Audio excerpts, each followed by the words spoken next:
বাড়িতে যদি এমনি হালকা পাতলা শুক্তো খেতে চাও তো রেসিপিটা একবার দেখে নাও। শুকনো কড়াইতে তেল গরম করে তারপর আমি বড়িগুলোকে ভেজে তুলে নেব। তারপর শুকনো লঙ্কা, পাঁচফোড়ন, গোটা জিরে সমস্ত দিয়ে, তেজপাতা দিয়ে কাঁচকলা প্রথমে দিয়ে নেব। টুকরো করে রাখা গাজর, বরবটি, বেগুন, আলু সব কিছু দিয়ে ভেজে তুলে নেব। তারপর অল্প তেলে টমেটোটা ভেজে আদা, জিরে, কাঁচা লঙ্কার একটা পেস্ট তৈরি করে রেখেছিলাম সেটা দিয়ে ভেজে নেব। তারপর নুন, লঙ্কা গুঁড়ো, হলুদ গুঁড়ো দিয়ে ভালোভাবে ভেজে কষিয়ে নেব।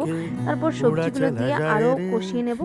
কষানো হয়ে গেলে জল দিয়ে দেব। জল দিয়ে কিছুক্ষণ ফুটে উঠলেই সেদ্ধ করে রাখা পেঁপেটা দিয়ে দেবো। তারপর সব সবজিগুলো ঢাকা দিয়ে কিছুক্ষণ সেদ্ধ হতে দেবো।